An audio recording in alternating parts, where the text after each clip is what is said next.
আসসালামু আলাইকুম। আমি তাহমিদ কাইয়ুম কনক, পড়ালেখা করতেছি রুয়েটের মেকানিক্যাল ইঞ্জিনিয়ারিং ডিপার্টমেন্টে। তো আজকে আমরা শুরু করব ফুরিয়ার সিরিজের ম্যাথ। প্রিভিয়াস ক্লাসে আমরা ফুরিয়ার সিরিজের যত সূত্র লাগে লিখে দিছিলাম। এখন ওই সূত্রগুলো প্রয়োগ করে আমরা ম্যাথ সলভ করব। তো প্রথম ম্যাথটা দেখো যে কি বলছে, find Fourier series. Fourier series বের করতে বলছে কোনটাকে, এফ অফ এক্স সমান E to the power A X. Interval দেওয়া আছে 0 থেকে 2 পাই। তো আমরা কি জানি ফুরিয়ার সিরিজের সূত্র? আমরা জানি we know f of x is equal to a naught plus summation infinity to n is equal to 1 a n cos of nx plus bn sin of nx। এটা হচ্ছে আমাদের ফুরিয়ার সিরিজের সূত্র। এখন দেখো f(x) সমান কি দেওয়া আছে, e to the power ax। তাহলে এটা আমরা লিখে দেব e to the power ax is equal to a naught plus infinity to n is equal to 1 a n cos of nx plus bn sin of nx। এখন দেখো আমাদের কি বের করতে হবে, a নট বের করতে হবে, an বের করতে হবে, bn বের করতে হবে। তো আমরা এটার তিনটা ইন্ডিভিজুয়াল সূত্র জানি। তাহলে a not is equal to 1/2 pi. Integration করতে হবে, দেখো ইন্টারভাল দেওয়া আছে 0 থেকে 2 পাই। তাহলে ওটা লিখে ফেলবো 0 থেকে 2 পাই f of x dx। এখন দেখো f of x কোনটা, e to the power x, তার মানে এটার ইন্টিগ্রেশন করতে হবে 1/2 পাই integration 0 to 2 pi e to the power ax dx। এখন এটার ইন্টিগ্রেশন করব। তো এটা ইন্টিগ্রেশন নিচ ক্লাসে করে আসছি, e to the power ax, এটার ইন্টিগ্রেশন কি e to the power ax by a। দেখো এটা হচ্ছে কনস্ট্যান্ট, তাই এটা ভাগ হয়ে গেল। তাহলে লিমিট কত থাকবে আমাদের, 2 পাই থেকে 0। এখন যদি লিমিট বসাও তাহলে 0 বসাইলে ই টু দি পাওয়ার 0 হয়ে যাবে। তার মানে ই টু দি পাওয়ার 0 সমান কি 1। 0 বসাইলে আমাদের আসবে 1/a, আর 2 পাই বসাইলে এখানে লেখা যাবে 1/2 পাই। আমরা যদি 2 পাই বসাই তাহলে এখানে আসবে ই টু দি পাওয়ার 2a পাই। কিভাবে, এই যে x এর জায়গায় 2 পাই বসাইলাম, আর এটা তো অ্যাজ ইউজুয়াল থাকলো, আর নিচে a, আর মাইনাস দিয়ে আমরা যদি 0 বসাই তাহলে ই টু দি পাওয়ার 0 সমান 1, মানে হচ্ছে 1/a। এটাকে কি লেখা যায়, এটাকে ডিরেক্ট লেখা যায় 1/2 pi E to the power 2a pi minus 1/a। ঠিক আছে, এটা হচ্ছে আমাদের এ নটের মান। এবার আমরা এ এন এর মান বের করব। এ এন এর মান কিভাবে বের করব, আমরা সূত্র জানি A N is equal to 1/পাই integration 0 to 2 pi F of X cos nx dx। এখন দেখো যে আমরা এফ অফ এক্স এর যদি মান বসাই তাহলে কত, F of x is equal to আমাদের E to the power A X cos of nx dx।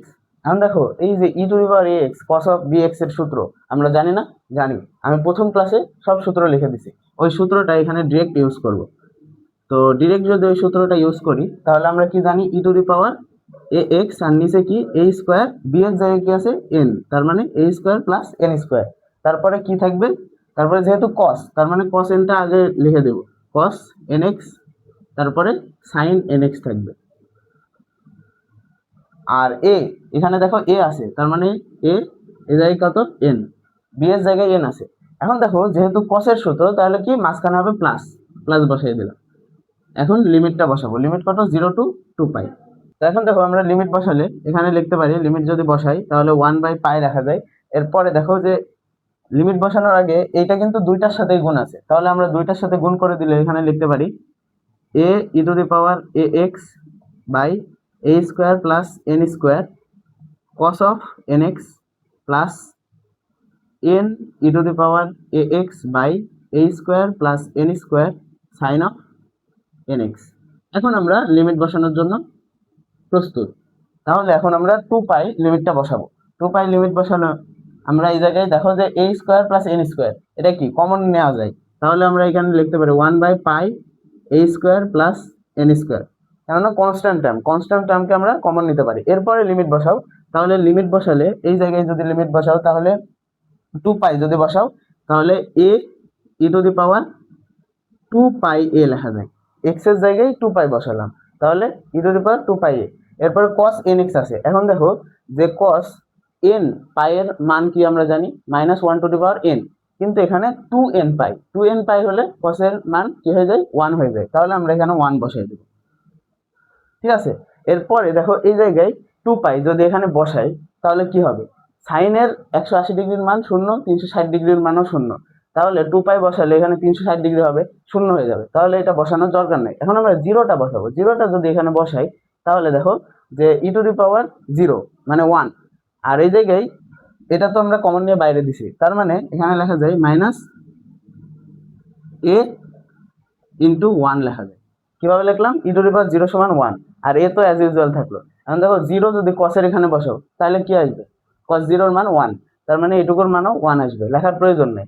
এরপরে যদি sin 0 বসাও, sin 0 মান 0, ওইটা লেখারও প্রয়োজন নেই, তার মানে এইটাই আমাদের ফাইনাল অ্যান্সার। তার মানে এটাকে যদি সিম্পলিফাই করে লেখো তাহলে পাই a square plus n square, এখানে যদি a কমন নাও তাহলে 1 into a E to the power 2 pi a minus 1, এইটা হচ্ছে আমাদের এ এন এর মান। এখন দেখো এ এন এর মান পাইছি আর আমরা এ নট এর মান পাইছি, এ নট এর মানটা ওখানে লিখে রাখবো, A nought is equal to 1/2 pi E to the power 2 pi a minus 1/a। আমরা এ নট এর মান পেলাম আর এ এন এর মান পেলাম, এবার আমাদের বিএন এর মান বের করতে হবে, তাহলে বিএন এর মান বের করে ফেলো। আমরা জানি কি বিএন ইজ ইকুয়াল টু 1/পাই integration 0 to 2 pi F of X sine of N x DX. এখন আমরা এফ অফ এক্স এর মান কি জানি, এফ অফ এক্স এর মান জানি E to the power A X sine of N x DX. এখন এই যে এইটুকুর সূত্র আমি শিখাইছি ওইটা ডিরেক্ট বসাই দেবা, যদি ডিরেক্ট বসাও তাহলে এখানে লেখা যায় E to the power A X A square plus N square, এই জায়গায় ফার্স্ট ব্র্যাকেট দেবা, তারপরে দেখো সাইন আছে, তার মানে সাইনেরটা আগে সাইন এন এক্স, এরপরে কস এন এক্স, এরপরে সাইনের আগে এ কসের আগে এন, আর সাইন আছে যেহেতু তাহলে মাইনাস, আর 0 থেকে 2 পাই। এখন আমাদের লিমিট বসানোর আগে এটা গুণ করে দিতে হবে, এই দুইটা কিন্তু দুইটার সাথেই গুণ হবে, এই যে এটা দুইটার সাথেই গুণ করে নিবে আগে, নাহলে ভুল হয়ে যাবে। তাহলে এটা গুণ করে নিলে আমরা লিখতে পারি E to the power A X A square plus N square into A sine of N X minus N E to the power A X A square plus N square cos of N X. Limit কত, 0 থেকে 2 পাই। এখন দেখো যদি limit বসানো শুরু করো তাহলে এই যে এ স্কোয়ার এন স্কোয়ার এটা কনস্ট্যান্ট, তাহলে এটাকে বাইরে দেওয়া যায় 1/পাই into a square plus N square, এরপরে লিমিট বসাও, এরপরে যদি লিমিট বসাও তাহলে 2 পাই যদি বসাও তাহলে ই to the power 2 pi A, আর সাইনের এই জায়গায় যদি 2 পাই বসাও তাহলে কি 0 আসে না, তার মানে এটার সাথে 0 গুণ, এটা আমাদের করার প্রয়োজনই নেই। তারপর এখানে যদি বসাও তাহলে আমাদের কি আসছে minus N E to the power 2 pi A, আর এই জায়গায় কস 2 পাই এর মান কত আমাদের 1, তাহলে এটা বসাই দিলাম। এরপরে যদি 0 বসাও তাহলে 0 বসাইলে সাইন 0 এর মান 0 কস 0 এর মান 1, তার মানে এখানে আমরা আরেকটা টার্ম লেখা যায় মাইনাস এই যে এন ই টু দি পাওয়ার 0 সমান কি 1, তার মানে এখানে 1 লেখা যায়। এটাই হচ্ছে আমাদের অ্যান্সার। এটাকে সিম্পলিফাই করলে আমরা এখানে লিখতে পারি এই যে E to the power 2a এর সাথে 0 গুণ আছে, তার মানে এই টার্মটুকু পুরোটাই শূন্য, শুধু এইটুকু আর এইটুকু। এখন যদি মাইনাস এনটা কমন নাও তাহলে এখানে লেখা যায় minus N pi into a square plus N square. ঠিক আছে, এরপরে এখানে কি লেখা যায়, এখানে দেখো যে এই জায়গায় মাইনাস না, মাইনাস মাইনাস প্লাস হয়ে যাবে, তাহলে এই জায়গায় মাইনাস কমন নিলে আমরা লিখতে পারি E to the power 2 pi a minus 1। ঠিক আছে, তো এটা হচ্ছে আমাদের বিএন এর মান। তো বিএন এর মান পাইলাম, এ নট এ এন এর মান পাইলাম, এখন আমরা সূত্রে বসাই দিব, তাহলে আমাদের শেষ। আমরা সূত্র কি জানি, E to the power X is equal to A nought, A nought কত, এই যে 1/2 pi E to the power 2 pi a minus 1/a, এটাই A nought, plus infinity N is equal to 1। A N এর মান কত, এ N এর মান আমরা এই যে এখানে পাইছি, সেটা হচ্ছে a by pi into a square plus N square e to the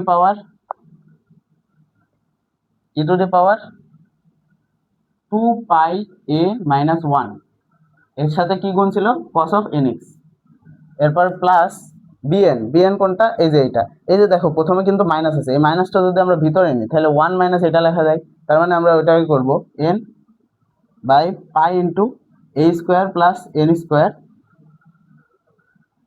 1 minus e to the power 2 pi a sine of n x. এই যে এইটাই হচ্ছে আমাদের ফুরিয়ার সিরিজ। হ্যাঁ, এখন এই যে সামেশন অফ ইনফিনিটি থেকে n ইজ ইকুয়াল টু 1 পর্যন্ত, মানে n ইজ ইকুয়াল টু 1 থেকে ইনফিনিটি পর্যন্ত আমাদের এটাকে সিরিজটাকে ভাঙা যাবে, কিন্তু আমাদের এই জায়গায় দেখো যে কোনো কিছু প্রমাণ করতে বলছে না, তাহলে এই সিরিজটা ভাঙার কোনো প্রয়োজন নেই, এভাবে করে রেখে দিলেই তোমরা ফুল মার্কস পাবা। ঠিক আছে, এভাবে করে স্টেপ বাই স্টেপ সলভ করবা। এরপরে আমরা নেক্সট ম্যাথে যাবো। তো দেখো আমরা আরো একটা ম্যাথ নিয়েছি, find Fourier series to represent a function if এফ(x) ইজ ইকুয়াল টু, দেখো ইন্টারভাল দেওয়া আছে দুইটা, ঠিক আছে, দুইটা ইন্টারভাল দেওয়া আছে। তো এই ধরনের ম্যাথ দুইটা অথবা তিনটা চারটা এরকম অনেক ইন্টারভাল দেওয়া থাকলে কিভাবে সলভ করব, তো দেখো যে কিভাবে সলভ করা যায়। আমরা প্রথমে সূত্রটা লিখে ফেলবো। We know f of x is equal to A nought plus n is equal to 1 থেকে ইনফিনিটি পর্যন্ত a n cos of N x plus b n sine of N x, সূত্র লিখে ফেলবো। এরপর f x is equal to, এখানে দেখো যে দুইটা আছে তাই আমাদের পরের লাইনটা লেখার দরকার নেই। এরপরে আমরা এ এন এর মান বের করবো, এ নট এর মান বের করবো। তো এ নট এর মান যদি বের করি, এ নট ইজ ইকুয়াল টু আমরা সূত্র কি জানি, 1/2 পাই ইন্টিগ্রেশন কত, এই যে দেখো মাইনাস পাই থেকে পাই পর্যন্ত, তাহলে এখানে কি লিখবো, মাইনাস পাই থেকে পাই এফ এক্স ডিএক্স। এখন এফ এক্সটা তো ভ্যারি করছে, কারণ একটা ইন্টারভালে একটা আর একটা ইন্টারভালে আরেকটা, তাহলে আমরা এটাকে কিভাবে সলভ করবো, 1/2 পাই লিখবো। এই 1/2 পাইটা পুরাটার সাথে গুণ থাকবে, তাহলে এই থার্ড ব্র্যাকেট দিয়ে নেবা। এরপরে দেখো যে মাইনাস পাই থেকে 0 পর্যন্ত ইন্টিগ্রেশন দিবা, এরপরে মাইনাস পাই থেকে 0 পর্যন্ত নেবা। আর এফ এক্স বলছে, এফ এক্স এখন দেখো যে আমাদের মাইনাস পাই থেকে 0 পর্যন্ত ইন্টারভালে এফ এক্সটা কি, মাইনাস পাই, তাহলে এটা আমরা বসাই দেবো মাইনাস পাই অফ ডিএক্স। এরপরে আমরা কি করব, প্লাস দিব। প্লাস দেওয়ার পরে দেখো যে আমাদের সেকেন্ড যে ইন্টারভাল 0 থেকে পাই পর্যন্ত, এখানে লিখে দেবো 0 থেকে পাই। আর এফ এক্স কোনটা, এক্স, তাহলে এক্স ডিএক্স। দেখো কতটা সিম্পল, যতগুলো ইন্টারভাল দেওয়া থাকবে ততগুলো ইন্টারভাল লিখে ফেলবে এইভাবে করে। দুইটা ইন্টারভাল দেওয়া আছে, দুইটা আমি লিখে ফেললাম। এরপরে আমরা সলিউশন করব, 1/2 পাই সবার সাথে গুণ। এরপরে ইন্টিগ্রেশন মাইনাস পাই আছে, এখন পাই তো কি কনস্ট্যান্ট, এক্স এর সাপেক্ষে যেহেতু করছি, পাই কি কনস্ট্যান্ট, তার মানে মাইনাস পাই আর ইন্টিগ্রেশন অফ ডিএক্স এক্স, এটা হচ্ছে 0 থেকে মাইনাস পাই। ঠিক আছে, এরপরে এটাকে কি করা যায়, এক্স কে যদি ইন্টিগ্রেশন করো তাহলে x²/2 লিমিট কত, পাই থেকে 0 থেকে পাই, তাহলে এটা লিমিট বসানো দেওয়ার পরে এরপরে সমাধান করলে এটা কি হবে, 1/2 পাই আসবে। আর এই জায়গায় যে লিমিট বসাও 0, মাইনাস মাইনাসে প্লাস পাই, আর প্লাস পাই আর মাইনাস পাই, তার মানে মাইনাস পাই স্কোয়ার। ঠিক আছে, মাইনাস পাই স্কোয়ার। এরপরে যদি পাই বসাও তাহলে এই জায়গায় প্লাস পাই²/2 আসে। ঠিক আছে, লিমিট বসাচ্ছি। আর 0 বসাইলে এটা তো পুরোটাই 0 চলে আসবে, 0/something সমান 0। এখন দেখো মাইনাস পাই² প্লাস পাই²/2, এইটাকে আমরা কি লিখতে পারি, এটাকে কিন্তু আমরা লিখতে পারি, দেখো যে এটা এক থেকে হাফ বিয়োগ করলে কি হয়, হাফ, কিন্তু মাইনাস আছে তার মানে এটা গুণফল হবে মাইনাস পাই²/2। এখন যদি এই পাই আর এই পাই স্কোয়ারকে কাটো তাহলে উপরে থাকবে একটা পাই আর নিচে থাকবে আমাদের 4 আর সামনে একটা মাইনাস, তার মানে এ নট এর মান যেটা সেটা মাইনাস পাই/4 পেয়ে গেলাম। ঠিক আছে, এরপরে আমরা এ এন এর মান বের করবো। তাহলে এ এন এর সূত্র কি জানি আমরা, 1/পাই মাইনাস পাই থেকে pi F of X cos N x DX. হ্যাঁ, এখন দেখো যে আমাদের ইন্টারভাল দুইটা, তাহলে আমরা কি করব, এই যে 1/পাই যেটা, এটা পুরাটার সাথে গুণ হবে। এরপরে আমরা কি করব, এই যে দেখো মাইনাস পাই থেকে 0 পর্যন্ত, তাহলে এখানে ইন্টিগ্রেশন দিব, মাইনাস পাই থেকে 0 পর্যন্ত লিমিট দিয়ে দেবো। এরপরে f x cos N x, f x কোনটা হবে, এই যে এই ইন্টারভালের জন্য এফ এক্স হচ্ছে মাইনাস পাই, তাহলে minus pi cos of N x d x. তার মানে আমাদের এইটুকুর জন্য বসানো শেষ। এরপরে নিচের টুকুর জন্য যদি বসাই তাহলে ইন্টিগ্রেশন দেখো কত থেকে, 0 থেকে পাই, 0 থেকে পাই বসাবা। আর এফ এক্স কোনটা, এই যে এক্স, 0 থেকে পাইয়ের জন্য এক্স, তারপরে cos n x, cos N x dx. আমাদের কাজ শেষ, এখন শুধু ইন্টিগ্রেশন করতে হবে, করে ফেলো। 1/পাই। এখন যদি এইটাকে ইন্টিগ্রেশন করো, দেখো মাইনাস পাই এটা কিন্তু কনস্ট্যান্ট, তাহলে এটুকুর ইন্টিগ্রেশন করার প্রয়োজন নেই, এটা বাইরে চলে আসবে। কস এন এক্স কে ইন্টিগ্রেশন করলে কি হয়, sine n x by n. তাহলে এই জায়গায় লিখবা minus pi sine n x by n. Limit কত হবে, লিমিট হচ্ছে মাইনাস পাই থেকে 0, মাইনাস পাই থেকে 0। তার মানে আমাদের এইটুকুর কাজ কমপ্লিট। এরপরে এইটুকুর কাজ করব, তাহলে এইটুকুর কাজ যদি করি তাহলে দেখো এক্স আছে, কস এন এক্স আছে, তার মানে কি ইউভি এর সূত্র, ইউভি এর সূত্র আমরা অ্যাডভান্সটা ইউজ করব, এক লাইনে করার জন্য অ্যাডভান্সটা ইউজ করা বেটার। তার মানে অ্যাডভান্সটা ইউজ করলে এখানে লেখা যায় কি, দেখো এক্স অ্যাজ ইউজুয়াল থাকবে, কসকে যদি ইন্টিগ্রেশন করো তাহলে sine n x by n. এরপরে কি একটা মাইনাস আসবে, মাইনাস আসার পরে এইটাকে একবার ডিফারেন্সিয়েশন, এক্স কে একবার ডিফারেন্সিয়েশন মানে কত 1, তার মানে 1টা লেখার প্রয়োজন নাই। এখন এইটাকে আরেকবার ইন্টিগ্রেশন করতে হবে, তাহলে সাইন এন এক্স কে যদি ইন্টিগ্রেশন করো তাহলে মাইনাস কস এন এক্স, মানে এই জায়গায় মাইনাস মাইনাসে প্লাস হয়ে যাবে, তার মানে কস এন এক্স। আর নিচে কি হবে, এন স্কোয়ার, এই যে এন আছে এন এর সাথে আরেকটা এন গুণ হবে, তার মানে এন স্কোয়ার। আমাদের কাজ শেষ। কতক্ষণ পর্যন্ত হবে বলছিলাম, যতক্ষণ এই এক্সটা ডিফারেন্সিয়েশন 0 না হয়। এক্সটার ডিফারেন্সিয়েশন এখানে 1, এরপরে যদি করো 0 হয়ে যাবে, তার মানে পরে আর করার প্রয়োজন নাই। এটাই হচ্ছে অ্যাডভান্স সূত্রটা, ঠিক আছে। আর লিমিট কত হবে, 0 থেকে পাই। এখন আমরা লিমিটটা বসাই দিব। এখন যদি লিমিট বসাও তাহলে এই জায়গায় 1/পাই সাইন 0-র মান 0, আর সাইন মাইনাস পাই যদি বসাও তার মানে এই পুরো টার্মটুকু 0 আসছে আমাদের, তাহলে এইটুকুর মান বসাইতে হবে। বসাও ওই জায়গায়, যদি মান বসাও তাহলে সাইন পাই এটুকু 0, প্রথমেই 0। এরপরে যদি পাই বসাও তাহলে কস এন পাই, তার মানে -1/n বাই এন স্কোয়ার। এরপরে -0 দিয়ে যদি বসাও, এটা সাইন 0-র মান 0, এক্স এর সাথে এক্স যদি 0 বসাও তাহলে এটা গুণ করলে 0ই আসবে। আর এই জায়গায় যদি cos 0 বসাও তাহলে এই জায়গায় হচ্ছে আমাদের -1/n স্কোয়ার। cos 0-র মান কত, 1। তাহলে এটা আমরা বসাই দিলাম। এখন দেখো যে n স্কোয়ারটাকে আমরা বাইরে নিতে পারি, তাহলে বাইরে নিলে এটাকে কি লেখা যায়, 1/n স্কোয়ার পাই -1/n-1। এইটাই হচ্ছে আমাদের an এর মান, ঠিক আছে। এরপর আমরা bn এর মান বের করব। তো bn এর মান বের করার আগে আমরা a নট এর মানটা আমরা এখানে লিখে রাখি, a naught is equal to -π/4। তো দেখো এবার আমরা bn এর মান বের করবো, তাহলে bn সমান কি আমরা জানি 1/পাই ইন্টিগ্রেশন -π থেকে পাই f of x sin of nx dx। এখন দেখো যে 1/পাই তো সবার সাথে গুণ হবে, আর এই যে f of x sin nx, f of x টা কিন্তু ইন্টারভ্যাল অনুযায়ী ভ্যারি করবে। তাহলে দেখো এই যে -π থেকে 0, এখানে ইন্টিগ্রেশন দিবা, -π থেকে 0 লিখবা, এরপর fx এর মান কত, -π, এই ইন্টারভ্যালের জন্য -π, তার মানে -π sin of nx dx, মানে এইটুকুর জন্য এইটুকু কাজ শেষ। এরপরে প্লাস দিবা, প্লাস দেওয়ার পরে আমাদের কি বলছে, এই যে 0 থেকে আবার পাই পর্যন্ত আরেকটা fx এর মান আরেকটা, তার মানে এখানে 0 to পাই লিখবা, এরপরে x, আর এই সাইন nx তো দুইটার সাথেই থাকবে, ঠিক আছে। ইন্টারভ্যাল অনুযায়ী আলাদা হচ্ছে fx, কিন্তু সাইন nx তো একই, তাহলে এই জায়গায় সাইন nx dx, ঠিক আছে।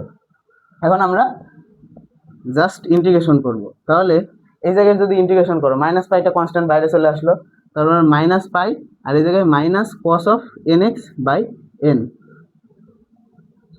আর লিমিট কত, -π থেকে 0, ঠিক আছে। এইটুকুর ইন্টিগ্রেশন ডান। এরপরে আমরা এইটাকে যদি করি ইউভি এর সূত্র প্রয়োগ করা লাগবে, তার মানে ইউভি এর সূত্র যদি প্রয়োগ করি, ফার্স্টে এক্সটা অ্যাজ ইউজুয়াল থাকবে, কিন্তু সাইন nx কি হবে, একবার ইন্টিগ্রেশন, তার মানে একবার ইন্টিগ্রেশন হলে cos of nx by n। এরপরে এই যে দেখো যে মাইনাস আছে, আর আমাদের সূত্রের মাইনাস, ঠিক আছে, আমরা যে অ্যাডভান্স সূত্রটা পড়ছি এখানে একটা মাইনাস আছে, প্রথমে প্লাস তারপরে মাইনাস, তো মাইনাস আর এই যে এই মাইনাস প্লাস হবে, ঠিক আছে। প্লাস cos কে ইন্টিগ্রেশন করলে কি হয়, সাইন nx, আর এই যে n নিচে n আছে, আর ইন্টিগ্রেশন করার পর আরেকটা n আসবে, তার মানে নিচে n স্কোয়ার হয়ে যাবে, আর আমাদের লিমিট কত হবে, এই যে 0 থেকে পাই। ঠিক আছে, বসানো শেষ। তো এখন আমরা লিমিট বসাবো। লিমিট বসানোর আগে এই যে 1/পাই দিয়ে এটাকে গুণ করলে -1 থাকছে, -1। আর এই জায়গায় যদি বসাই তাহলে cos 0 মান কত, 1। তার মানে এই 1 আর এই যে মাইনাস আছে, তার মানে মাইনাস মাইনাসে প্লাস 1/n হচ্ছে। এরপরে যদি -পাইটা বসাও, ঠিক আছে, -পাইটা বসাইলে cos n পাই। তার মানে এই যে এখানে একটা মাইনাস আছে আর আমাদের সূত্রের মাইনাস, আর এই যে এখানে একটা মাইনাস, তার মানে এখানে লেখা যায় কি -1/n আর নিচে আমাদের n। তার মানে এখানে আসলো কি যে 1/n -1/n এইটুকুর কাজ শেষ।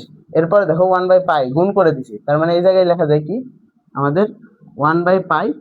এরপরে আমরা এখানে লিমিট যদি বসাই তাহলে পাই যদি বসাই cos n পাই, তার মানে এই জায়গায় পাই ইন্টু এই যে মাইনাসটা আগে নিলাম ইন্টু -1/n/n। ঠিক আছে, এটা বসাইলাম। এরপরে যদি এখানে পাই বসাও, সাইন 180-র সাথে যদি আরো 2 গুণ করো তাহলে 360 হয়। একই হয়, মানে 360 হোক 180 হোক যাই হোক না কেন সাইনের মান 0 হয়ে যাবে। এরপরে আবার যদি 0টা এখানে বসাও, এক্স এর মান যদি 0 বসাও তাহলে এর সাথে যা গুণ থাকুক না কেন 0ই হবে এটার মান।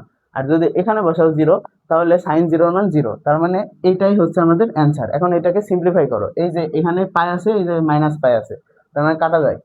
এরপরে দেখো 1/n থাকছে, এই জায়গায় 1/n আর এই জায়গায় -1/n/n। আর এই জায়গায় দেখো যে এই যে মাইনাসটা আগে নিলে -1/n/n থাকে। এখন দেখো -1/n/n দুইটা আছে, তার মানে এটাকে লেখা যায় কি 1/n -2 ইন্টু -1/n/n। এখন যদি nটাকে লসাগু করে নাও তাহলে 1/2 ইন্টু -1/n/n। এটাই হচ্ছে আমাদের bn এর মান। এখন দেখো আমরা a নট এর মান পাইছি, তারপরে an এর মান পাইছি, bn এর মান পাইছি। আমরা প্রথম সূত্রে সিরিজের সূত্রে বসাই দিব। তো বসাইলে আমরা লিখতে পারি কি f of x is equal to a not. a not এর জায়গায় কোনটা পাইছি, এই যে -π/4 আমরা পাইছি। এরপরে কি plus n is equal to 1 থেকে ইনফিনিটি পর্যন্ত an এর মান কত, এই যে এটা। এখন এটা আমরা বসাবো, তার মানে 1/n² পাই -1/n-1। এটার সাথে কি ছিল cos of nx, এটা শেষ। এরপরে প্লাস ছিল, প্লাস ছিল bn মানে আমাদের bn মানে হচ্ছে 1 - 2 into -1/n/n sign of nx, এটার সাথে পুরাটা গুণ। ঠিক আছে, এখন এটাকে একটা সেকেন্ড ব্র্যাকেট দিতে পারো, থার্ড ব্র্যাকেট দিতে পারো, তোমার ইচ্ছা। এখন দেখো যেটা বের হলো এটাই হচ্ছে আমাদের ফুরিয়ার সিরিজ। এখন আমাদের কিছু প্রমাণ করতে দিছে নাকি দেখো, কোশ্চেনে দেয়নি। যদি প্রমাণ করতে দিত তাহলে এই সিরিজগুলো আমরা ভাঙতাম। কিভাবে ভাঙতাম, এন এর মান প্রথমে 1 বসাইতাম, তারপর 2 বসাইতাম, 3 বসাইতাম, এভাবে করে ভাঙতাম। সিরিজ ভাঙার পরে একটা সিরিজ চলে আসলো। ঠিক আছে, তো ওই সিরিজটা ইউজ করে আমরা প্রমাণটা করতাম, কিন্তু এখানে কিছুই বলেনি, তাই আমাদের সিরিজটা ভাঙার প্রয়োজন নেই। এটাই হচ্ছে আমাদের ফাইনাল অ্যান্সার। ঠিক আছে, এর নেক্সট লেকচারে আমরা অড ফাংশন এবং ইভেন ফাংশনের যে কনসেপ্ট আছে সেগুলো বোঝার চেষ্টা করব। ঠিক আছে।